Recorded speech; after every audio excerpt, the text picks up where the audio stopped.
그리고 이제 실무에 이제 계획에서부터 지적도 작성을 해서 이제 동영화까지 하는 과정을 제가 보여드리면서 분위기 같은 것들도 설명드리도록 하겠습니다.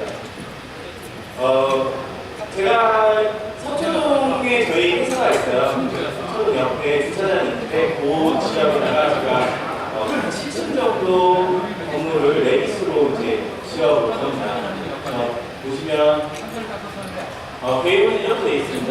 프로젝트 설계에서부터 규모 검토, 그 다음에 기본 설계하고 그 다음에 설계 보수까지 저희가 이제 레이스로 3D로 만들어도 맨 결과물은 항상 도면이기 때문에 도면화까지 이제 과정을 설명을 드릴 거고요.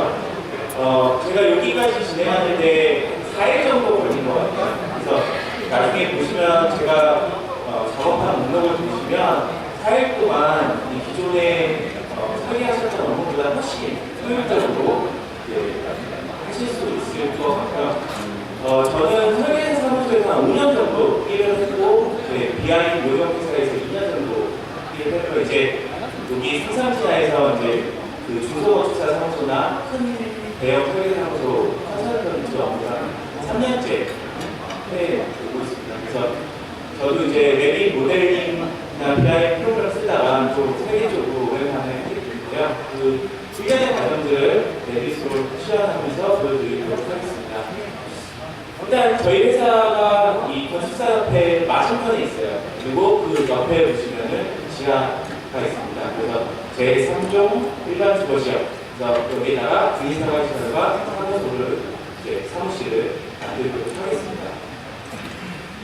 그렇게 사이트는 이렇게 돼 있어요. 이 사이트 맞은편이 건축사협회 맞은편 이 사이트가 그 옆에 상상이나 회사가 있어요. 바로 옆에 있기 때문에 제가 사진 찍어서 이렇게 작성을 해봤고요. 이렇게 되어 있습니다. 대지 면적이 한 140평 정도 되고요. 건폐율은 50%, 운전비는 250% 이렇게 되어 있습니다.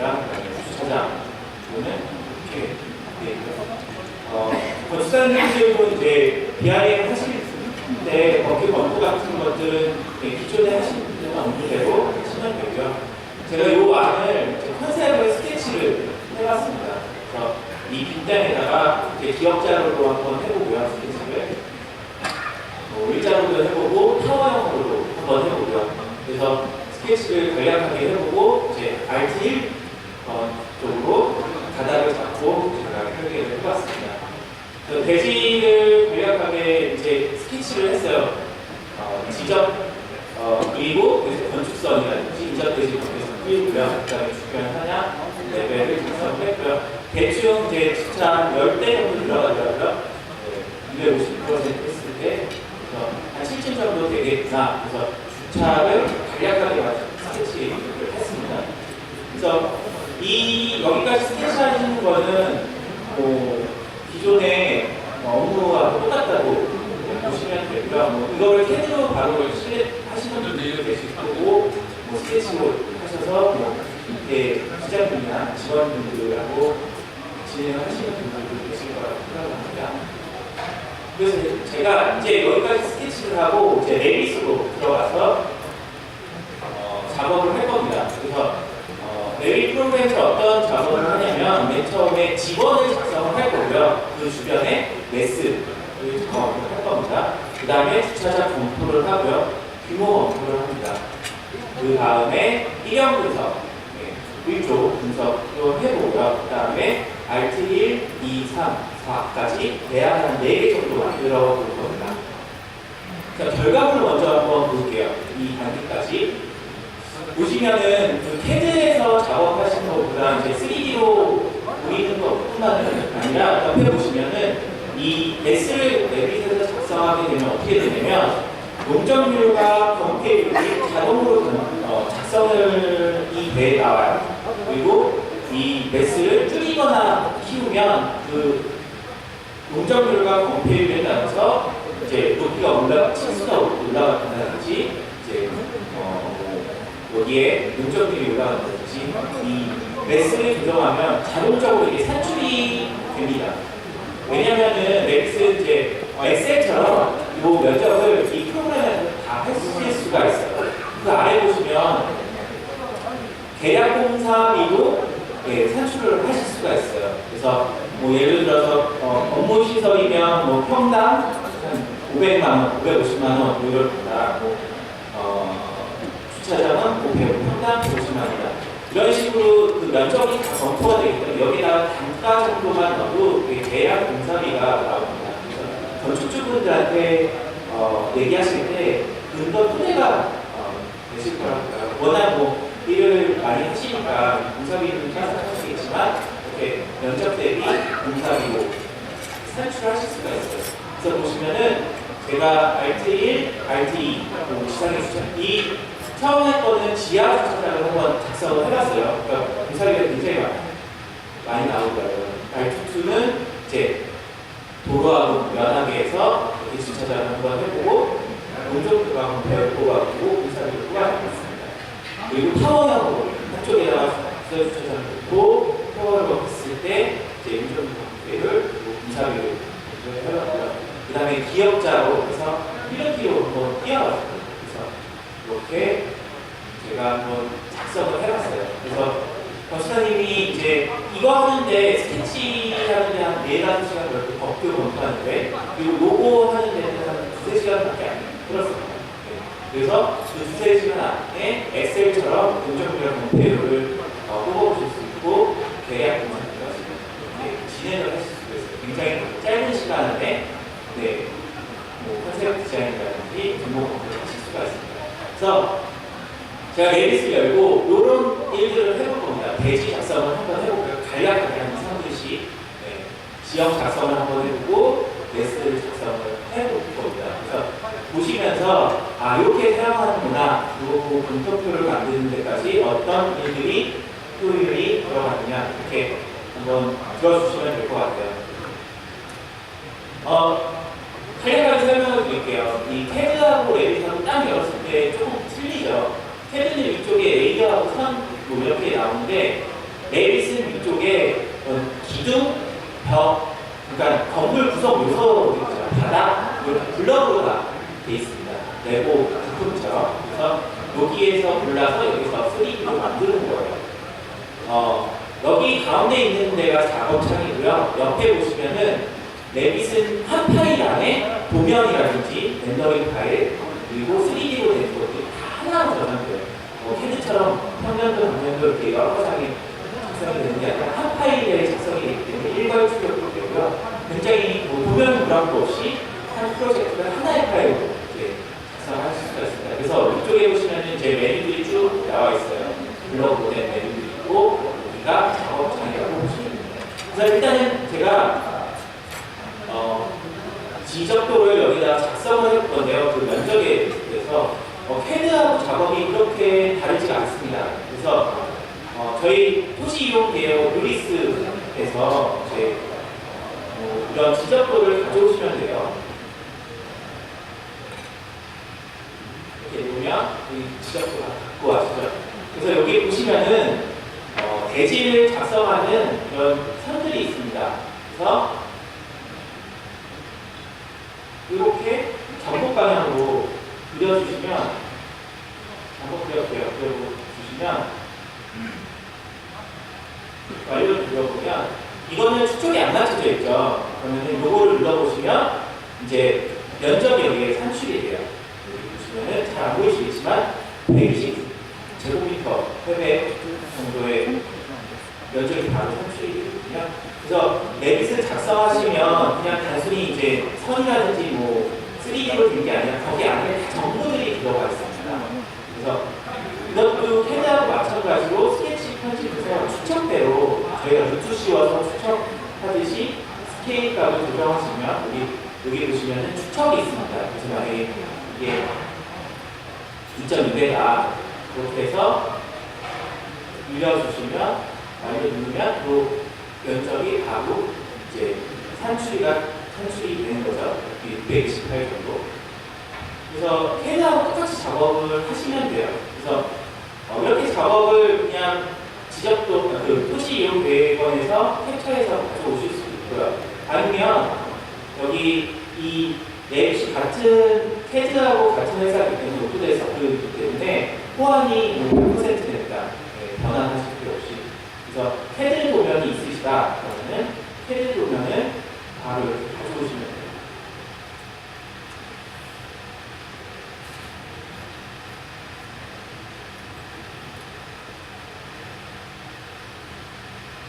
가져와서 여기에 보시면은 이제 돼지 탭에 이렇게 클릭하셔서 돼지를 만드시면 돼요. 이렇게 점을 누르면 이게 3D가 되는 겁니다. 이런 식으로 또는 크게 만들어서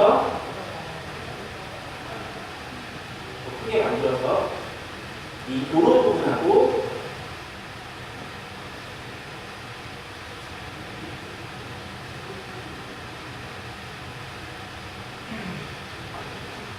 도로 부분하고 이 지도 부분하고 이렇게 변경하실 수가 또 있고요. 혹시 뭐 통에서 받은 수치 지역도가 있으면 이게 자동으로 작성이 됩니다. 아니시면 이 그렇게 하시지 않고도 이 점을 찍어서도 이제 작성이 돼요.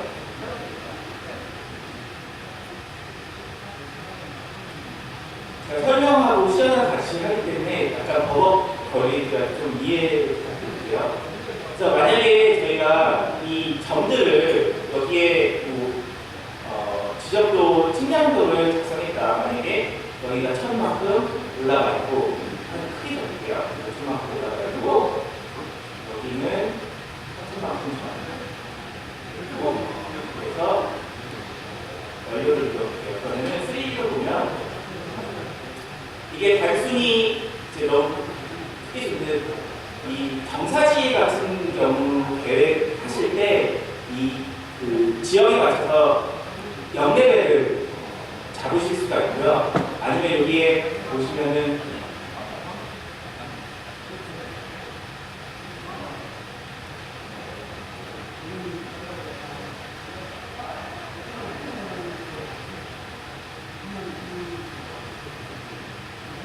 패드를 건축물이 들어갈 이 패드를 선택하셔서 알려주시면 3D로 한번 볼게요. 그러면 이런 패드가 작성이 되는데 너무 제가 숫자 크게 되는데 여기에 보시면은 서페이스 그러니까 절토량하고 절토량이나 성토량을 바로 패드로 작성하시면은 검토가 하실 수가 있어요.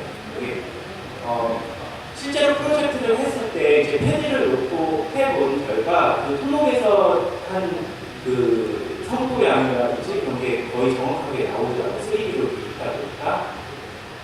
그리고 이런 식으로 작성을 하실 수가 있고요. 그리고 한 가지 더는 이제 하실 때 이제 토지 이용 계획을 가져왔기 때문에 위쪽이 전국 방향이 되겠죠. 근데 이거를 도북 방향으로 변경을 하시면 바로 도북 방향으로 어느 한쪽으로 저희가 캐드에서 회전을 하듯이 돌리실 수가 있어요. 이게 나중에 이쪽 보시면 알겠지만 제가 현안 검토했을 때도 그림자가 이쪽 방향으로 정확하게 똑같이 레빗에서 전국 방향하고 도북 방향을 돌려서 맞췄을 때 그림자 이쪽에 정확하게 검토가 되는 모습을 보실 수 있을 겁니다. 그래서 이것도 도북 방향으로 변경하실 때도 이제 매니지표에서 이제 여기 보시면은 도북 회전이 있어요. 그래서 이거를 캐스처럼 이게 회전해서 각도를 주시는 게 아니라 이 선을 선택을 하게 됩니다. 그러면은 이 선이 제일 가까운 수직 방향으로 도북이 맞춰져요. 그래서 작업하시기에 편하게 구성이 되어 있어요. 자, 그래서 이런 식으로 지적도하고 도로 부분하고 나눠서 작성을 하시는데요. 제가 기존에 작업했던 이제 메스를 한번 작성을 해볼게요. 주변 현황에 메스를 눌러보시고 저희가 스케치업에서 모델링 하듯이 이렇게 사각형을 그리고 이거를 이런 식으로 3D로 만드실 수가 있어요. 그러면 수치를 넣으실 수 있게 되죠. 만약에 한 30m다, 25m다 이런 식으로 숫자를 기입하시면 되고요. 매스를 만드실 수가 있습니다. 주변 매스를. 그럼 제가 만들어 온 매스를 한번 넣어볼게요.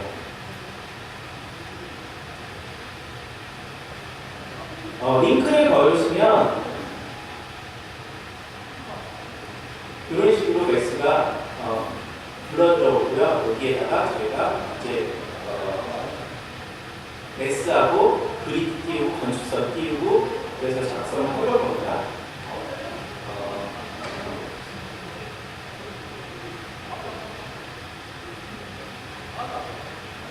한번 편하게 보시면서 아까 그 맨 처음에 보여드렸던 결과물이 어떻게 나오는지 보시면 될 것 같아요.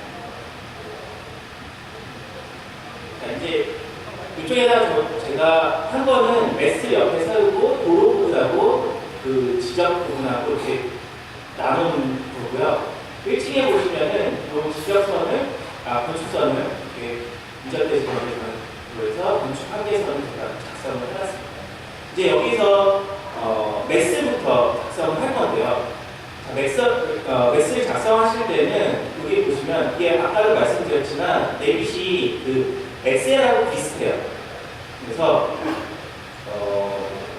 이런 저희가 블럭이라고 하는데요. 지금 화면에 보시면 네모나 박스가 있을 겁니다. 그래서 이 박스를 누르시면 이 박스 안에 어떤 정보들이 있냐면 좀 안 보이실 것 같아요. 근데 여기에 맨 처음에 대지 면적과 건폐율 용적률을 입력하게 돼 있어요. 그래서 맨 앞에 저희 땅이 4.5예요. 그래서 0.5 그리고 건폐율 50, 용적률 250을 넣으면 이 아래쪽에 자동으로 이게 계산이 되어 나옵니다. 해석을 조금 안 보이실 수 있는데 제가 읽어드릴게요. 그래서 지금 계획 용적률이 280%가 되고요. 그 다음에 여기 계획 건폐율이 140%가 있습니다. 이 상자를 보면. 그래서 3D로 보면 되게 낮게 형성이 되어 있죠. 이거를 1층 평면도에서 저희가 이 마우스로 드래그를 해서 이제 건축선 안쪽으로 한번 집어넣겠습니다. 자, 건축선 안쪽으로 이제 작성을 해보면 이 건폐율에 맞춰서 이 건축물의 층고로 작성이 돼요. 여기 보시면은 계획 층고라고 나와 있습니다. 그래서 뭐 3,500이라고 하면 3,500에 맞춰서 이 매스 규모가 이제 자동적으로 조정이 되는 거죠. 1층에 이제 뭐 1조 4선 건축 한계선에 맞춰서 이렇게 조정을 하시면 이쪽에 엑셀표처럼 건폐율과 용적률을 맞춰서 매스를 만드실 수가 있어요. 지금 보시면은 이거는 이제 지상용이고요. 또 지하 주차장으로 눌러보시면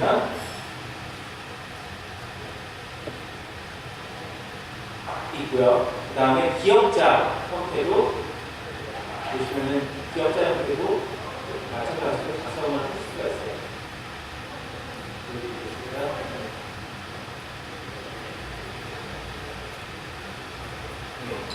이렇게 기역자 형태들 그리고 마찬가지로 이렇게 위로 줄이시면 이 아래쪽에 건폐율과 용적률이 이렇게 작성이 됩니다.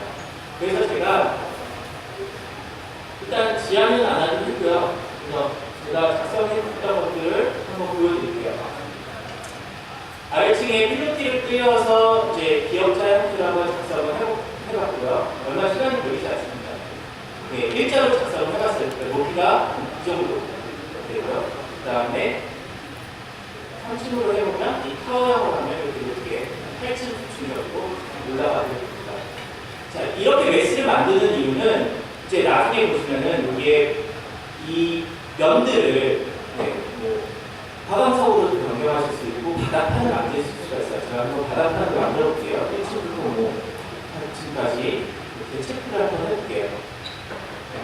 이런 식으로 바닥판이 만들어지죠. 마찬가지로 이 면들을 커튼홀이라든지 그런 것들로 작성을 하실 수가 있어요.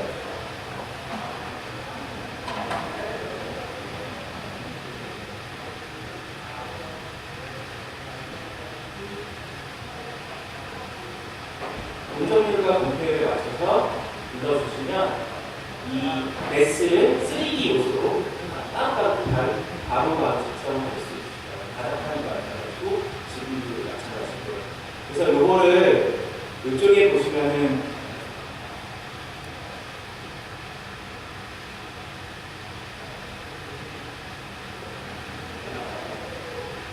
제가 쭉 그 프로젝트를 진행하면서 군데군데 만들어놨기 때문에 조금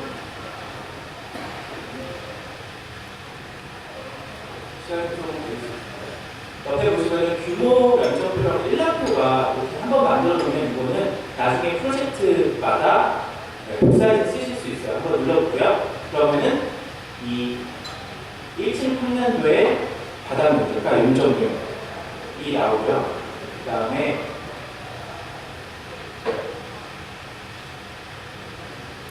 공사비 검토도 여기 평당 공사비 쪽에 저희가 이제 엑셀처럼 저희가 단가를 넣으실 수 있게 돼 있어요. 그래서 이것도 눌러보면 초기 유지하는데 만약에 1일 때 여기 눌러보시면 금리 생활시설, 업무시설, 주거시설, 지하시설 이런 식으로 여러 선택을 하실 수가 있게 되거든요. 그래서 평당 공사비가 그래서 대략 공사비까지 이제 산출하실 수 있게 되었습니다. 그래서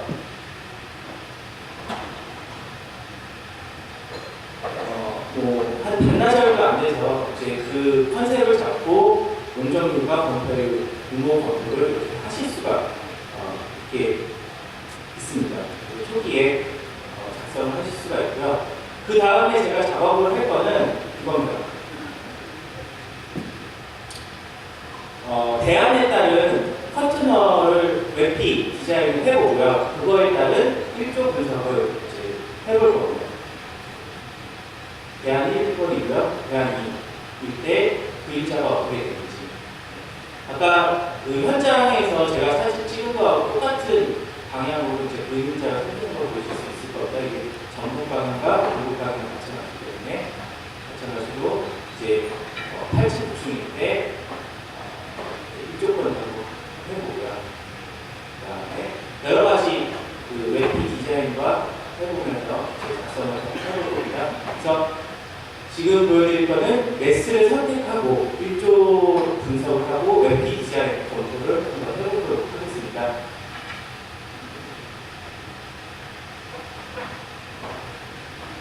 자, 아까 보여드렸듯이 이 커튼널은 그냥 이 매스에다가 그냥 붙여주시면 돼요.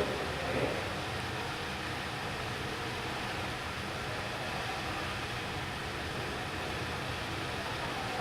커튼널 작성을 하시면 이제 커튼널이 작성되고요. 이 커튼널은 이 간격이라든지 등간격이라든지 이 원리원을 조정하실 수가 있고요. 아니면 기존에 만들어 놨던 거라고 하면 자주 사용하시는 커튼널 패턴이라든지 그런 것들이 있다고 하면 이런 식으로 그 패밀리를 블럭을 바꾸면 제가 알아서 작성이 되는 것을 보실 수가 있습니다. 제 바닥도 한번 만들어 볼게요. 플로어에서 제가 구조 부분 기둥하고 보는 쪽 바로 뒤에 작성을 해볼 거예요. 그래서 일단은 제가 이 바닥을 900 정도로 이렇게 작성을 해볼게요.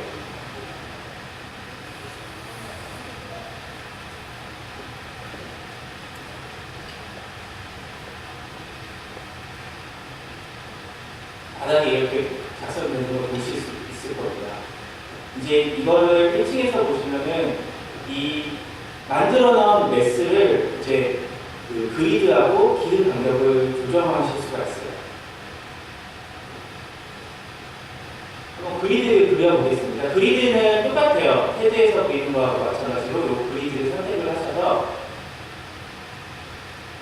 이제 이렇게 작성을 하시면 되고요. 보통 뭐 주차장에서 한 7,200 정도 하면 거의 대부분 기둥이라든지 그런 간격이 맞더라고요. 일단은 7,200 간격으로 이제 그리드를 띄우고요. 치수 매기실 때도 그거를 한번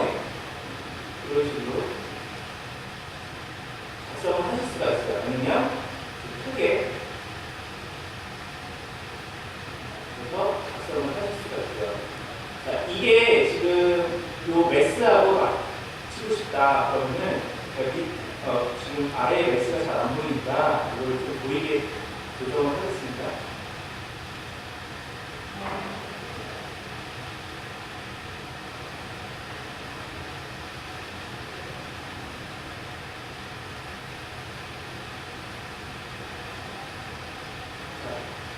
저희가 이 매스는 논점들과 건폐율을 맞춰놨기 때문에 이거에 따라서 그리드를 조절하시면 돼요. 이런 식으로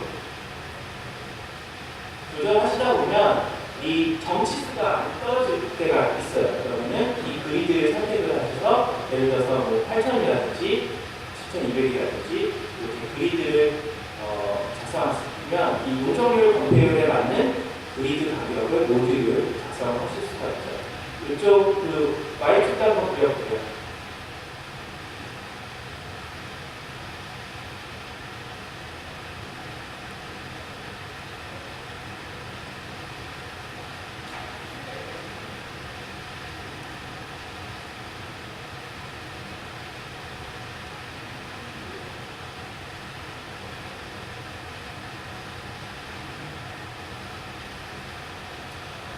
네, 그래서 그리드를 쭉쭉쭉 그려놓고 이 점치수를 매스에 따라서 이렇게 조절하시면 작성입니다. 이 그리드는요, 한 층에만 그리면 1층, 2층, 뭐 2년도, 반년도의 전층이 보이게 됩니다. 그래서 제가 이제 기둥을 한번 구조 부분으로 이제 작성을 해볼 겁니다. 요거는 이제 매스는 마찬가지로 규모 검토 1년표, 공정률 검토율 검토하시면서 이제 그 위치를 조절하시면 돼요. 이런 식으로 조절하시면 이 매스가 여기 있어요. 이거를 기존의 모델링을 이제 뭐 다시 모델링을 하시는 게 아니라 여기 업데이트가 있습니다. 업데이트 하시면 그 공정률 맞추는 매스에 따라서 이제 모델링 따라서 방향합니다. 요 바닥도 마찬가지고요. 바닥도 선택을 하시고 업데이트하면 이 바닥 판이 그 매스 바닥 면적에 맞춰서 늘어나고 줄어들게 되죠.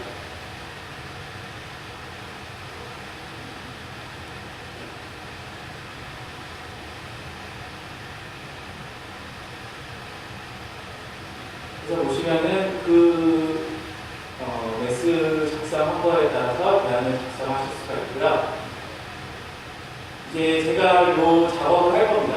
이제 기본 설계라고 해서 그 용적률과 건폐율이 검토된 모델링을 갖고 이제 그리드 그리고 구조, 기둥과 보 그리고요. 그 다음에 코어를 한번 해서 작성을 해보겠습니다.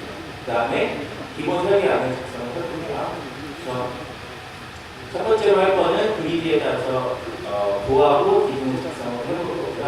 코어 부분, 계단시하고 부합하고 이 부분을 작성을 해보겠습니다.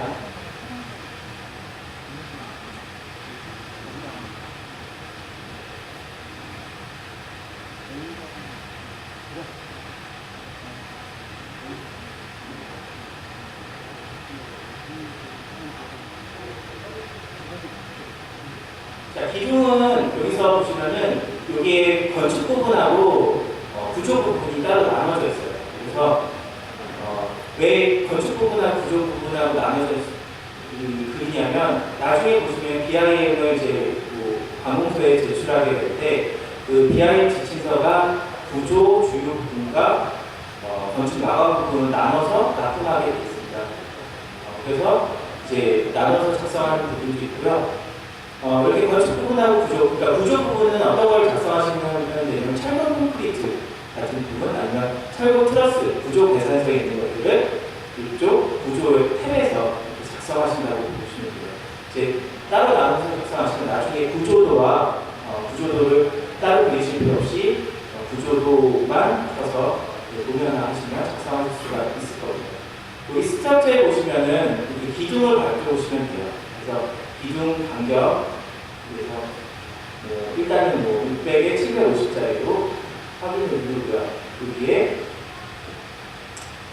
레빗은 다 층마다 나눠서 그리게 되어 있어요. 그래서 2층, 선택을 하시면 이렇게 기둥을 작성하실 수 있게 됐어요. 네. 이런 식으로 꽂아 놓으시면 기둥이 작성이 되고요.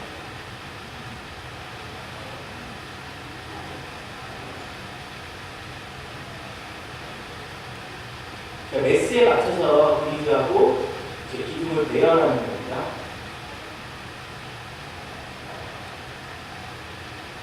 이게 정렬하시면 이런 식으로 기둥이 딱 맞춰지게 돼요.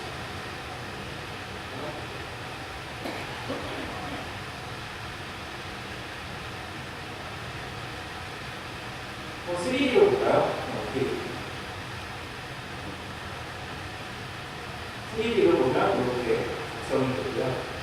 요거를 나중에 일일이 레빗은 한 층마다 1층 그리고 2층 그리고 3층 그리고 1층에 벽 그리고 기둥 그리고 창문 그리고 2층에 벽 그리고 창문 그리고 그렇게 층층이 쌓아서 3D 전체 모델링을 하는 거거든요. 그래서 이게 기둥 그린 거는 일일이 그리실 필요 없이 복사해서 사용하실 수가 있습니다. 기둥을 전부 잡아서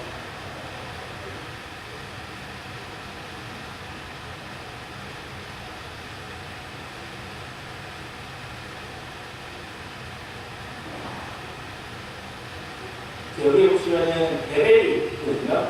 아까 레벨고 3,500으로 잡아서 2층부터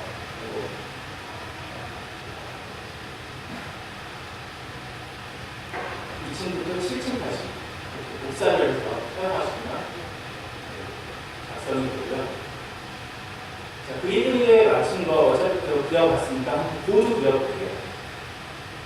보드 마찬가지로 구조 탭에 여기 눌러보시면 이렇게 작성을 하실 수가 있게 되고요.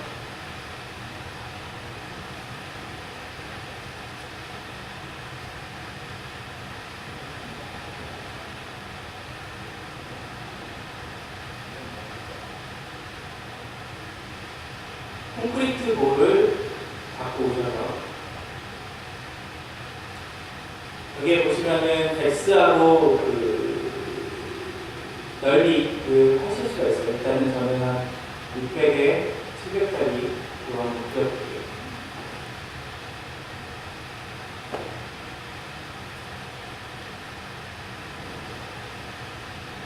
그래서 기둥의 중심에서부터 이렇게 중심으로 그리시면 돼요. 간단하죠? 이렇게 쭉쭉 그리시면 뭐가 배치가 되고요. 우리가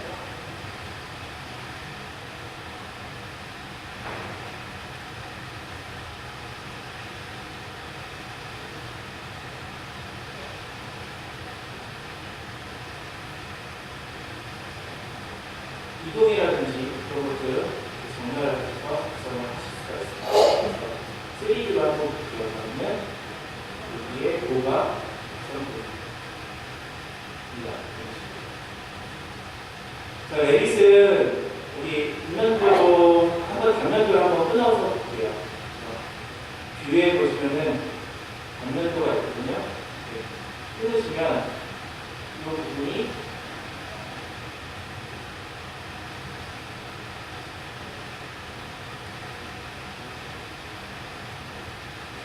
이런 식으로 레벨 아래쪽으로 작성되는 게 보실 수 있을 겁니다. 기둥하고 도하고 이렇게 쭉 되어갑니다. 자, 그래서 제가 조금 더 작성해 놓은 거를 제가 일단 하겠습니다.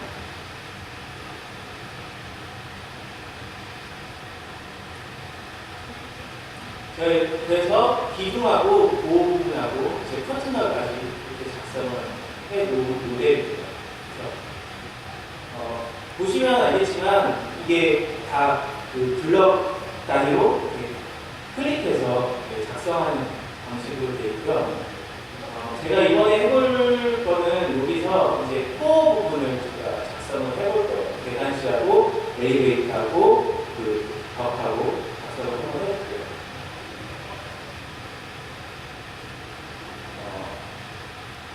벽을 선택을 하셔서요. 이거 마찬가지로 높이를 바꿔주시고 2층까지 이런 식으로 그리시면 돼요. 자, 그리실 때는 이제 200짜리로 벽으로부터 이렇게 그리시면 되고요.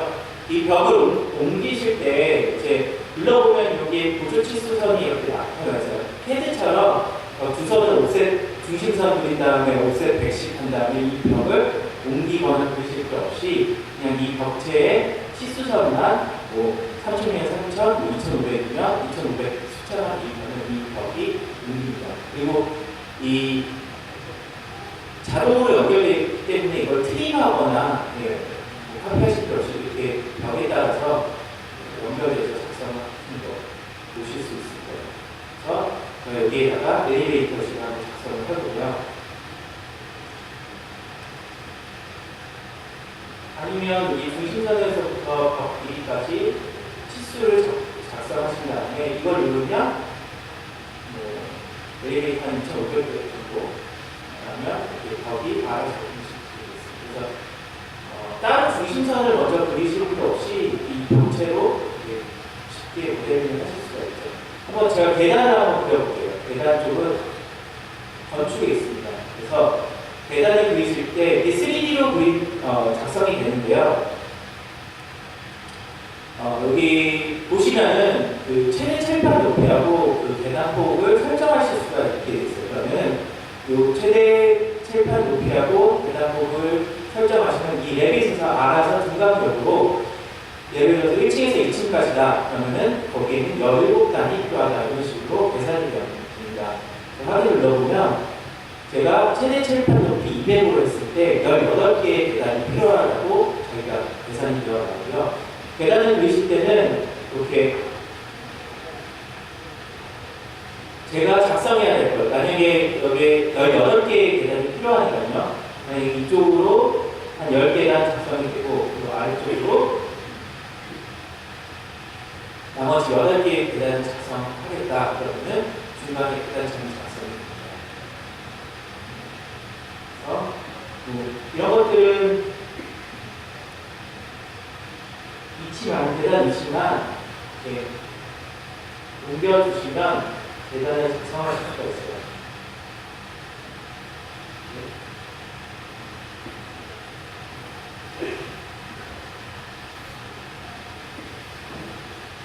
자, 그래서 완료를 눌러보면 어떻게 되냐면 이 계단이 3D로 작성이 됩니다.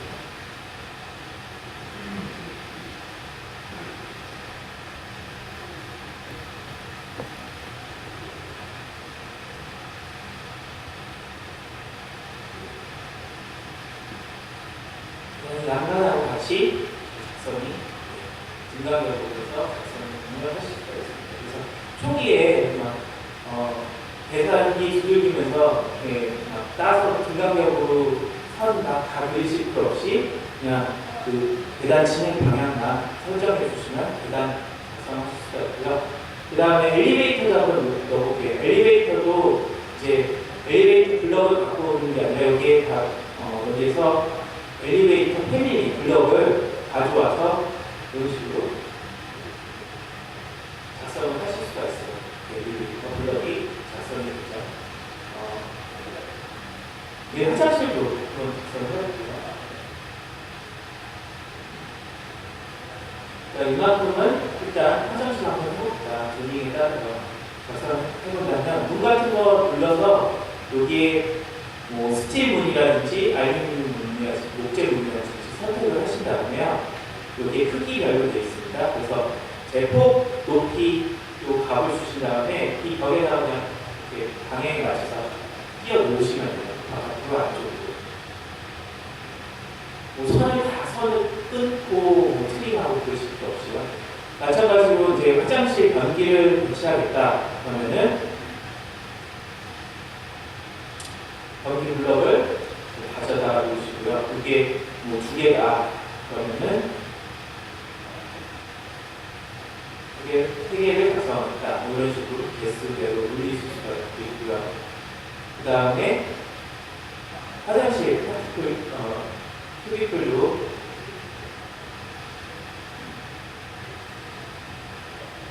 거의 대부분 블럭으로 되어 있습니다. 네, 요 웹사이트에 찾아보시면 많고요. 그 벽에 갖다 대시면 이런 식으로 작성됩니다. 폭, 높이 다 변경이 가능합니다. 그래서 제가 왼쪽은 이렇게 없애고 이거를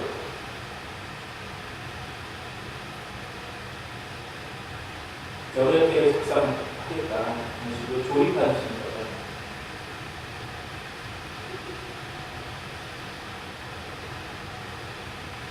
그래서 총에 제가 조금 지루할 수 있지만 규모 검토를 굉장히 매수로 많이 했잖아요. 그래서 이 와꾸만 맞춰놓으시면 나중에 화장실 작성하시고 뭐 엘리베이터 계단 작성하시는 그렇게 시간이 많이 걸리시다.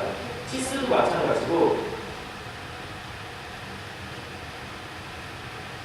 클릭하시면 치수도 금방 작성이 되고요. 나중에 이제 태그로 해서 뭐라든지 이 재료, 뭐 화강석 뭐 수기로 화강석 뭐 T30 이렇게 작성하시는 게 아니라 뭐 속성 정보를 이렇게 끄집어냅니다. 물론 이거는 도면으로도 되기도 하지만 3D로 보시면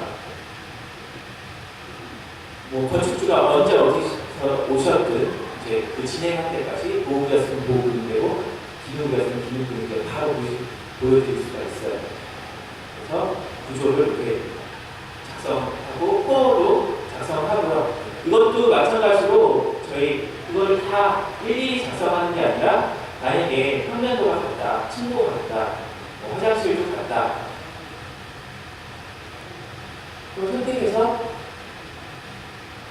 컨트롤 C 눌러서 복사를 하시면 돼요. 그러니까 지금부터 2층부터 6층까지 하게 누르면 여기 있는 것들이 다 복사가 됩니다. 층별로.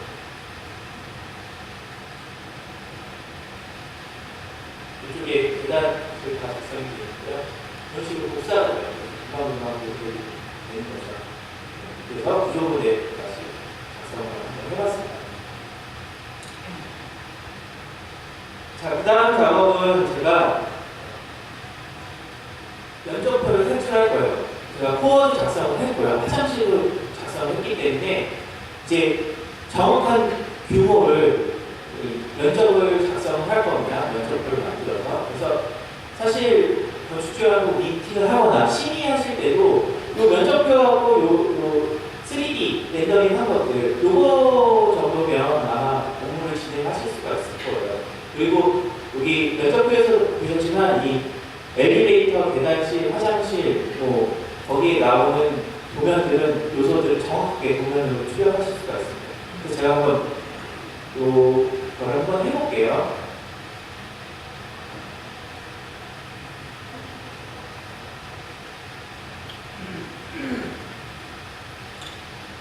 저희 이거 한 것들은 사실은 이거 뭐지 이 설계 저도 안 하다가 몇 년 안 하다가 이제 법규에 맞춰서 설계를 하다 보니까 시간이 가는 거지 모델링하고 규모 검토하는 데는 시간이 굉장히 적게 걸립니다. 그래서 이제 이 실별 면적을 작성을 하셔야 되는데 실별 면적 작성하실 때도 이 벽을 중심으로 해서 여기에 보시면 룸팩이라고 있습니다. 네. 그 레빗이나 BIM에서는 그냥 면적이 있는 게 아니라 그 면적의 실링 높이까지 작성이 돼요. 그래서 룸을 눌러보시면 여기 갖다 대시면 이 벽을 이 구조벽을 중심으로 해서 작성을 하실 수가 있어요. 이것도 이 룸 에어리어로 누르시면 정확하게 구조벽 만약에 외단열로 하면 중심 코어를 하실 수가 있거나 벽 전체의 중심으로 면적선을 따실 수도 있고요. 아니면 제가 지정한 코어 중심선으로 따실 수가 있어요. 그래서 선택하시는 거에 따라서 정확하게 면적이 산출이 됩니다. 그래서 룸을 넣으시면 이거를 이제 룸택을 아니라 이렇게 면적이 있는 룸택으로 바꾸면 이 룸의 이 면적이 산출이 돼요. 그래서 탭을 한번 눌러볼게요. 탭을 눌러보면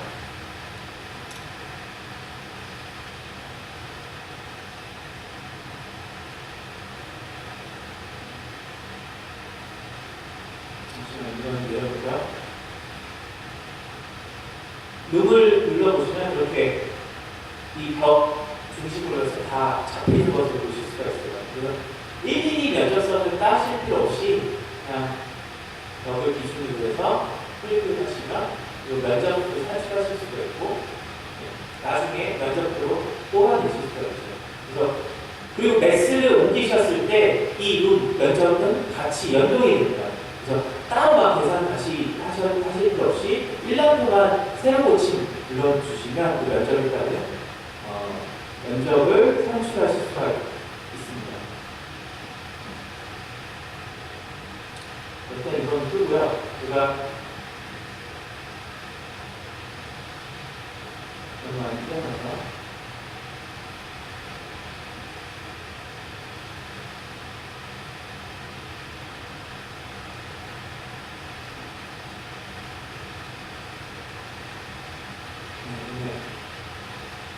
그래서 작성하시면 이제 단면도 같은 거 끊으셨을 때 이 단면도에 실이 어디인지 사실 막 도면 보면서 찾으셔야 되잖아요. 근데 이 룸을 작성하시면 또 룸이 이 정보가 다 있습니다. 그래서 이거는 일반 사무실이고 일반 사무실의 면적도 산출되고 FL까지 수호까지 다 작성이 됩니다. 요걸 제가 한번 룸은 아까 작성했는데 어떻게 작성하는지 보여드릴게요. 이 룸택을 누르시고요. 이걸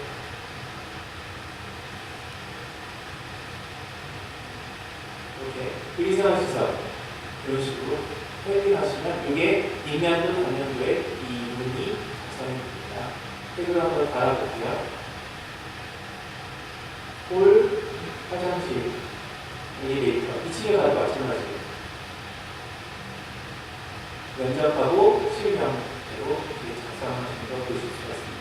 자, 이렇게 된 거를 이제 아까 보신 것처럼 이 PT에서 보신 것처럼 이제 면적표로 이제 산출을 하셔야 돼요. 그래서 사실 뭐 포토샵을 옮겨서 색칠하는 경우도 많잖아요. 이렇게 도면으로 내부에서도 뭐 충분히 사용하실 수 있지만 색깔도 여기서 플래닝이라는 게 있습니다. 그래서 이거를 룸으로 놓으시고요. 그 다음에 이름대로 색깔을 넣겠다 이렇게 확인을 누르셔서 적용을 누르시고 이건 지금 바닥이 있어서 이게 색깔이 안 보이는데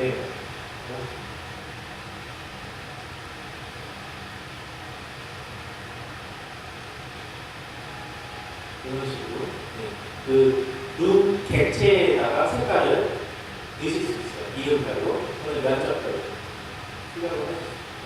이거를 응용하다 보면 나중에 대규모 구조로 슬라브 50 다운인 거 아니면은 뭐 플러스 베인 거 마감 재료를 다 색깔 지정하실 수가 있습니다.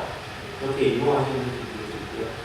그래서 여기 이거를 이제 룸 스케줄이라는 거 한번 만들어 볼 거예요. 이 아까 보셨던 이 도면과 이쪽에 그 면적과 평 단위로 작성을 하기 위해서 어떻게 만드시냐면 여기 스케줄표라고 해서 뭐 여기에서 룸 저희가 작성했던 룸 이렇게 선택을 하시면 이게 엑셀표로 나올 거고요. 엑셀 그 표를 더하거나 빼시거나 단가를 넣으시거나 그러실 수가 있겠는데요. 어떻게 그냥 선택만 하시면 돼요. 면적 그 다음에 이 룸이 들어가 있는 레벨이라든지 그 다음에 이름이라든지 이렇게 해서 엑셀표처럼 1층이 있고 2층이 있고 뭐 계단실, 화장실 이런 식으로 레이아웃 이런 식으로 작성을 하실 수가 있어요. 이거를 이 엑셀표를 조금 건드시다 보면요.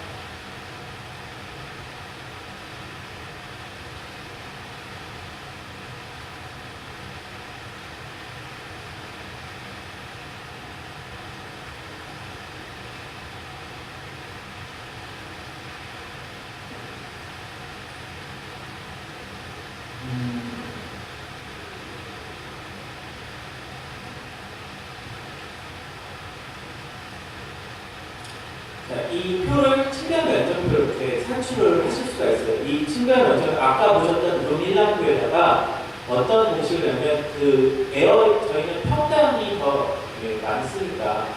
그 면적을 평당으로 계산해 쭉 이렇게 나오는 거고요. 1층, 2층, 3층, 4층 아까 그 한 줄로 나온 거를 이렇게 엑셀표처럼 정리를 한 겁니다. 1층, 2층, 3층, 4층 정리를 했고, 그거에 따른 용적률하고 연폐율을 이런 식으로 표를 만드실 수 있어요. 요거는 한번 만들어 보면 템플릿 형태로 해서 다른 프로젝트 시작할 때도 요 표가 그대로 나와요. 아까도 보셨지만 이제 만들어 놓은 거는 그냥 한 번 만들어 놓은 것은 계속해서 사용하실 수가 있거든요. 그래서 초기에 이제 제가 지금 작성할 때는 이제 하나하나 만들다 보니까 시간이 많이 걸렸지만 익숙해지시면 그냥 메스만 뚝딱뚝딱 만드셔도 측면 연설이라든지 커트너라든지 그런 것들 만드실 수가 있을 겁니다. 그래서 이렇게 작성된 거를 이제 이런 식으로 갖다 놓으시면 제가 아까 이 측면 면적표 있잖아요. 이거를 이 도각을 만들고요. 그래서 드래그해서 가져오시면 이런 식으로 표가 아까 출력했던 표가 여기에 삽입이 됩니다. 그래서 면적 묻고 그 측면 면적도 이런 식으로 하면 측면 면적 뭐 이런 식으로 이렇게 따라서 만드실 수 있죠. 그래서 도전하시는 게 굉장히 빠르게 검토가 되실 겁니다. 자, 이렇게 면적을 만들었으면 다 됐으면 이제 마지막으로 제가 웹P 디자인까지 손을 댈 거예요. 제가 좀 이쁘게 만들어 보려고 이제 일단은 필로티로 띄운 메스로 결정을 했고요. 그거에 따른 이제 이 커트나 외장을 작성을 해보는데요.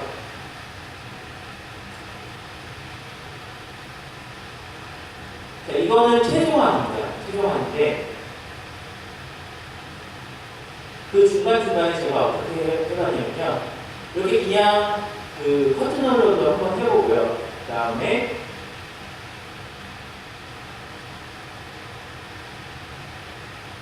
뭐 이런 식으로 쪼개서 한번 작성도 해보고요. 그 다음에 아까 맨 마지막에 선택했던 것처럼 이런 식으로 작성도 해보고 그 다음에 그냥 한번 차양을 한번 넣어봤어요. 이렇게 외국에서 많이 하길래 이런 식으로 차양도 넣어보고 자, 이렇게 작성한 거는 그냥 막 이걸 다 모델링 하는 게 아니라 이 패널을 선택을 하셔서 이 패널에 제가 만들어 놓은 패밀리를 적용하시면 돼요. 이렇게. 이거는 자주 사용하시는 거라고 하면 이제 한번 만들어 놓으시면 계속해서 사용하실 수가 있는 거고요. 조금만 하시면 그렇게 어렵지 않게 그 블럭을 만드실 수가 있을 거예요. 여기 뭐 얼마 이런 식으로. 그래서 이것도 카드 패널을 선택을 해서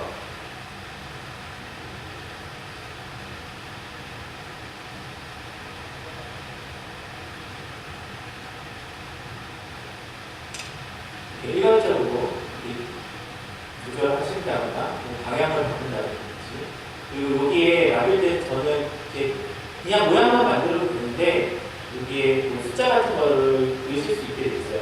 그래서 돌출 길이도 100만큼 평평하게 만드실 수가 있고요. 원하시는 대로 이제 작성하실 수 있고 이 커튼널 전체도 이 간격이라든지 그런 것도 자주 사용하시는 것도 저장하실 수가 있어요. 그래서 이제 될지 안 될지 모르겠는데 블록을 바꾸게 되면 이 이름대로 바뀌게 됩니다.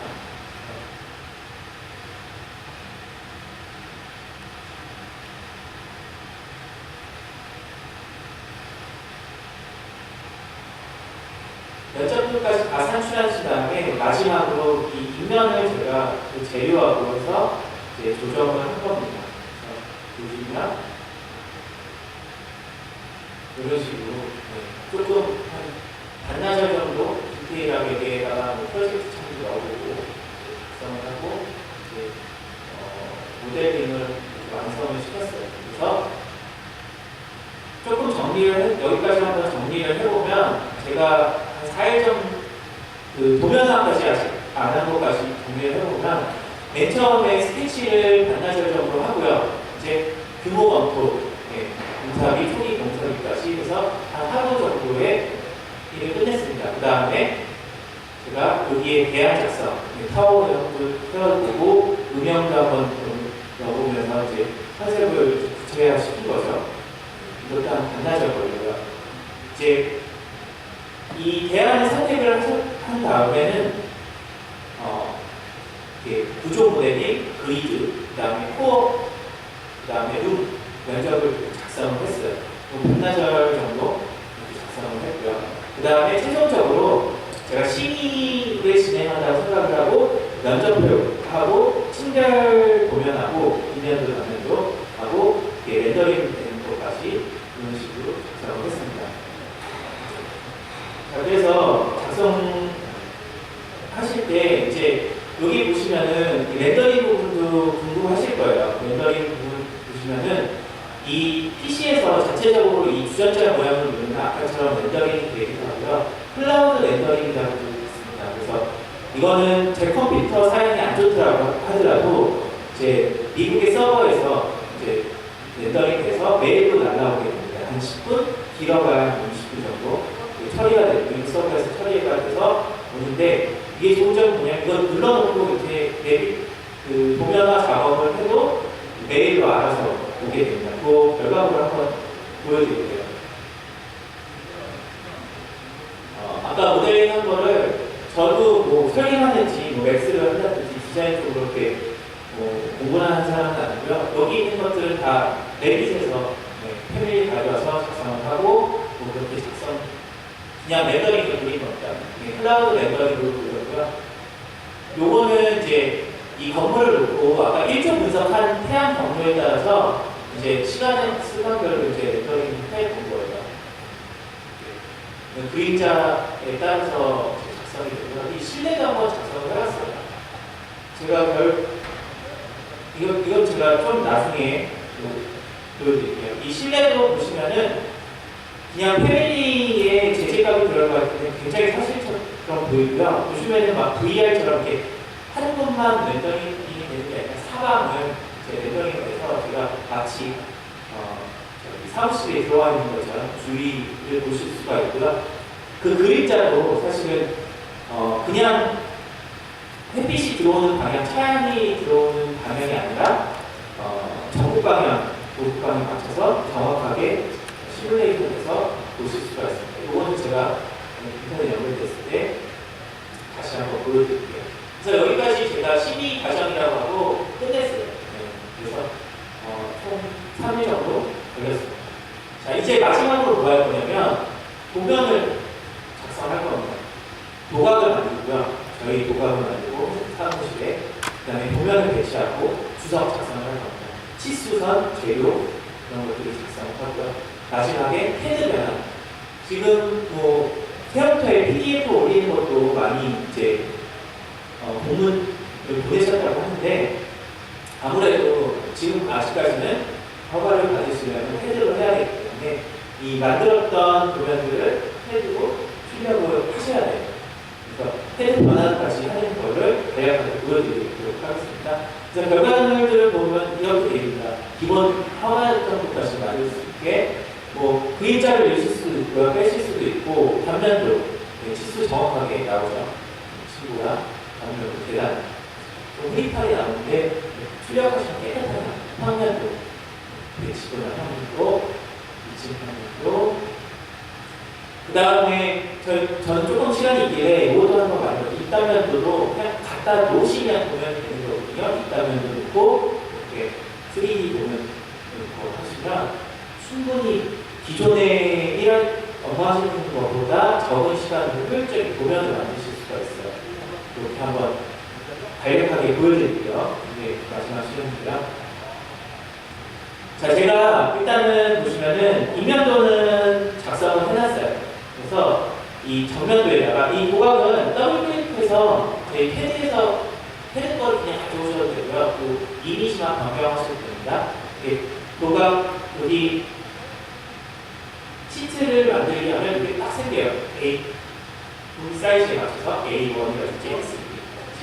그래서 여기에다가 도면을 그냥 인면도를 드래그해서 가져오시면 돼요. 정면도니까 정면도를 이렇게 그려드립니다. 자, 가져오신 다음에요. 여기서 수첩. 지금 너무 크니까. 네. 그래서 60 하면 들어갈 것 같아요. 60 놓고요. 자, 그 다음에 여기는 3D다 보니까 그림자도 넣으실 수가 있어요. 네. 잠깐. 저 모델링한 거에 손을 안 해본 거예요. 그림자도 넣으실 수가 있고, 또는 컬러링도 네, 포토샵으로 만드실 거 없이 그냥 색상 일치로 놓으면 색상이 일치가 되죠. 그래서 내보낼 수가 있습니다. 자, 여기서 하실 거는 뭐냐면 기존에 다 있어요. 그래서 이 치수를 갖다 놓으시면 되고요. 요거도 스냅이 딱 걸려요. 그래서 요 간격도 예, 막 저희 사각형 막 여러 개 그려서 저는 도형비하고 사각형 여러 개 그려서 막 그 간격 맞추실 거 없이 그냥 해서 걸리는 부분이 있어요. 그러니까 제가 이걸 자꾸 말씀드리는 이유는 뭐냐면 이게 도면이라든지 그런 그 작성하는 게 그 패드보다 훨씬 효율적으로 있습니다. 그리고 또 재료 기입하는 것도 이제 수기로 하는 게 아니라 태그가 있습니다. 네. 여기서 재료 태그에서 갖다 대시면 이런 식으로 화강석, 유리, 알루미늄 같은데 이거 갖다 대시면 그 재료에 따른 정보들이 나와요. 그 나오는 것들은 작성하실 때 거기에다가 교수님이 한 번만 작성해 놓으면 됩니다. 다른 표현을 계속 작성하실 수가 있습니다. 이면도도 되고요, 단면도도 되고요, 치수도 되고. 수기 요거를 바꾸실 때는 요 재료를 바꾸면 전체 도면 한 파일에 있기 때문에 전체 도면의 재료가 바뀌어요. 그래서 도면 누락이라든지 표기 오류 같은 게 없죠. 사용하는 실수하면요. 그래서 여기에 이렇게 갖다 대시고 이제 이런 식으로 놓으시면 돼요. 단면도도 한번 만들어 볼게요. 단면도는 뉴 시트를 도감을 하나 하면 이렇게 종이 사이즈를 선택하게 되어 있고요. 하나 그러면 빈 도면이 생깁니다. 그래서 1층평면도에서 계단 단면도가 있는데 여기다가 단면 하나 놓고 싶다 그러면 여기 섹션에서 모델링 된 거에다가 이렇게 끊으시면 돼요. 끊으셨죠? 끊으시면 여기에 그 섹션에 맞춰서 단면도가 생성이 됩니다. 그렇죠? 이거를 아까 여기 빈 도면에 가져오시면 되고요. 여기 보시면은 뭐 여러 가지 안 맞죠. 그거를 세팅을 하면 여기 단면도, 단면도도 있고 옆면도도 있고 이렇게 맞춰주시면 그 패치라든지 그런 것들이 사용자에 맞게 들어가요. 그래서 뭐 상세도라든지 뭐 부분 단면도라든지 원하시는 곳 끊고 인면도를 작성하면 이게 다 도면이 되는 겁니다. 여기에 할 거는 치수 기입하고 아까 재료 태그 여기서도 보면 재료 태그 해볼게요.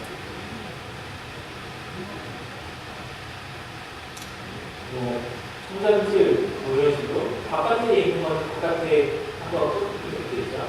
이런 식으로 인면도건 단면도건 표면도건 어디에서만 이런 식으로 원하는 곳에 재료 기입을 하실 수가 있습니다. 그래서 제가 쭉 도면화하는 거는 이렇게 보여드리면 이렇게 되어 있어요. 입단면도, 뭐 평면도, 측면도. 이거는 이 치수선도 복사해서 쓰실 수가 있고요. 아까 작성한 거 그대로입니다. 도면 드리고요. 이거는 제가 한번 만들어봤어요. 입단면도는. 여기에다가 단면 부분 잘라줬고요. 여기다가 뒷면 원하시는 부분만큼 잘라서 갖다 주시면 돼요. XREF라고 보시면 돼요. 갖다 대시면 제일 크기가 되고 3D로 되어 있으니까 이렇게 앞내도까지 3D로 놓으시면 작성이 거기에 면적사진 준비가 되어 있습니다. 그거를 제가 흐름을 정리를 해봤어요. 저야 뭐 랩스 잘 사용하긴 하지만 이렇게 2월 15일부터 이제 이 청원 세미나를 준비해서 한 4일 정도 걸린 것 같아요. 그래서 처음에는 거의 버프 조사하고 스피치 조사를 했고요. 이튿날에는 레슨 검토하고 뭐 렌더링 해보고 그 다음에 수요일날 모델링을 거의 완성을 했어요. 저기 코어 부분이라든지 뭐 입단면도 이렇게 작성했고 맨 마지막에는 렌더링하고 PT 그 PT 만들어서 준비를 했습니다. 4일 정도 걸렸어요. 그래서 저도 사실은 이렇게 시연으로 해서 길게 보여드린 것은 사실 처음이긴 한데 어떻게 그 프로세스대로 교수님들이 활용하실 때 저는 참 많이 도움이 될 것 같아서 이런 식으로 한번 보여드렸어요. 스케치를 해서 그 직원에다가 맨 마지막 도면 나오는 것까지 쭉 해봤고요. 그 다음에 요거 한번 보여드릴게요. 이거는 이제 조봉주 변호사님이 이제 직접 하신 모델인데요. 이제 저는 한 7층 정도의 공부를 했는데 사실 소규모에서도 이제 모델링을 하실 수 있으실 거예요. 그냥 쭉 한번 보겠습니다. 요거는 단독주택이고요. 이 주택 모델링 하시면 단단지를 모델링하면 단면도 윗면도 다 나오는 거고요. 그 다음에 점점 시력이 늦으셨어요. 그래서 마음에만 도면화 친구도 있고요. 그 다음에 조그만 2층 정도 인생도 모델링 하시고 아까 제가 했던 거와 비슷한 비인성을 렌더링도 하셔서 자꾸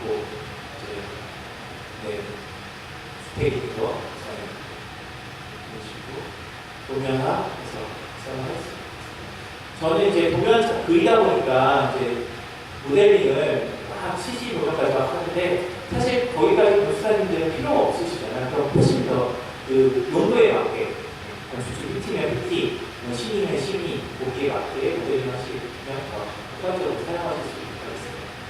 이런 부분 아까 제가 간략하게만 했는데 경사지 같은 경우도 힘드시잖아요. 패드로 막 이렇게 친구 따지고 그 경사지에 그 도로에 입력하셔서 작성하시고 필요 없이 이렇게 폰타 만드셔서 거기에 배치를 하시면 나중에 보면 하실 때 그 레벨별로 다 하실 수가 있습니다. 레벨 하실 때 굉장히 편합니다. 여기 보시면 일단은 중단면도 이렇게 그 다음에 아파트도 모듈별로 해서 작성을 했어요. 제가 얘기를 들어보니까 아파트에서 굉장히 도움이 많이 된다고 하십니다. 나중에 이게 아까 보여드렸던 침대 면적표라든지 그런 엑셀 표하고 같이 하면 모델링 하시면 뭐죠?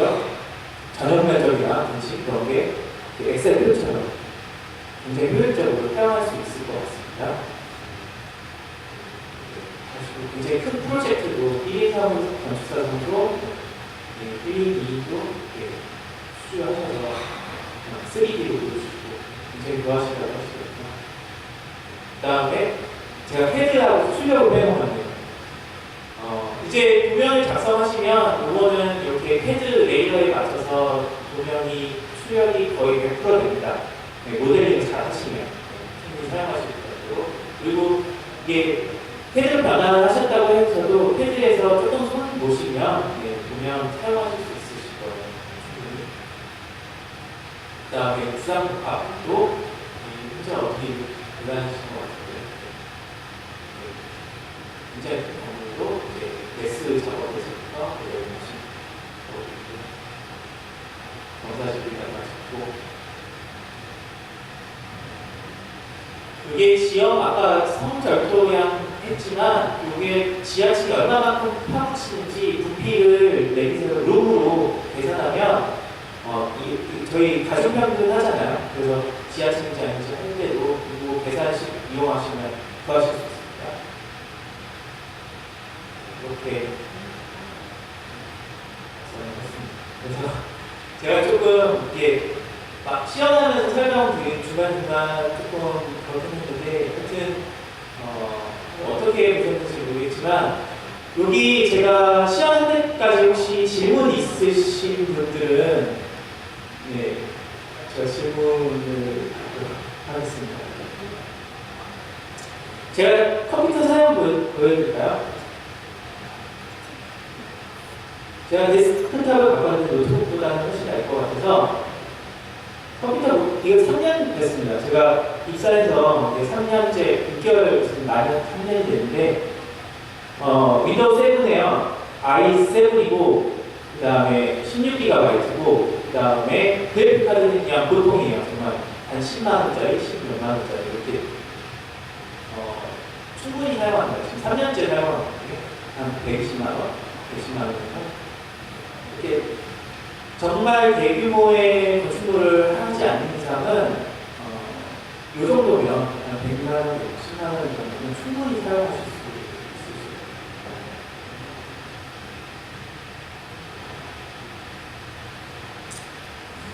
질문 없으실까요?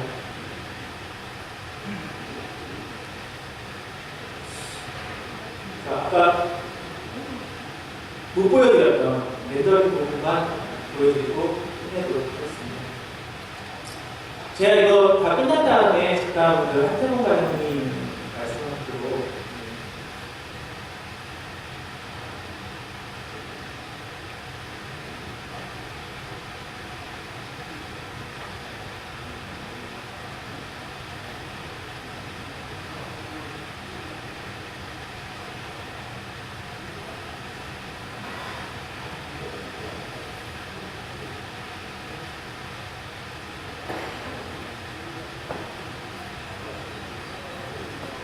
궁금하신 분 있으면 저한테 그래서 저도 팀장님 구조 계산이 됩니다. 근데 지금 여기 해석 부분에 보시면 구조 해석을 하실 수가 있어요. 근데 문제는 랩이 미국 서버다 보니까 기준이 조금 저희 나라랑 안 맞아요. 근데 구조 모델은 가져와서 그대로 사용하실 수가 있어요. 뭐 마이너스라든지 그런 구조 모델은 그대로 가져와서 사용하실 수가 있습니다. 철거, 뭐 테클라도 마찬가지고요.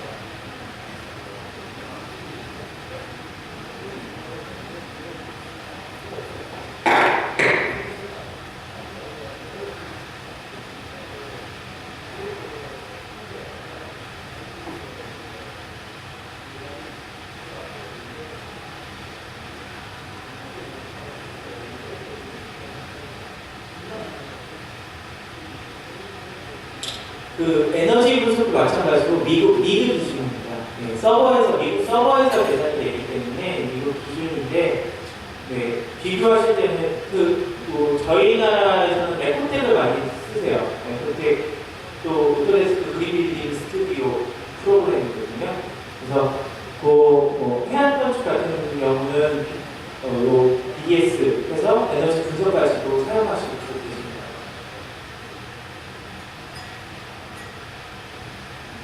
이게 새로워졌더라고요. 렌더링이 이렇게 클라우드 렌더링 하면 이렇게 서버에서 렌더링을 하실 수 있게 되어 있고요.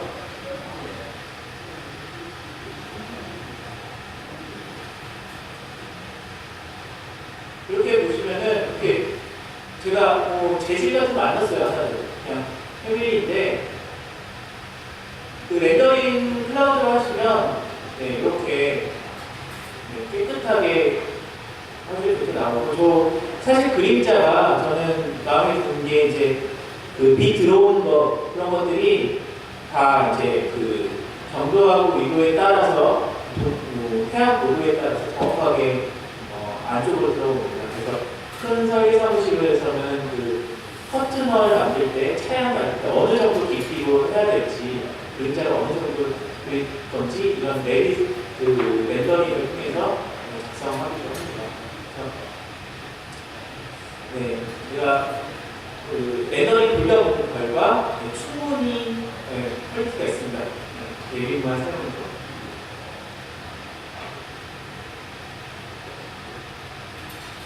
네, 그래서 제가 준비한 내용은 여기까지고요. 네, 질문 없으시면 오늘 시간은 여기로 마치는 걸로 하도록 하겠습니다.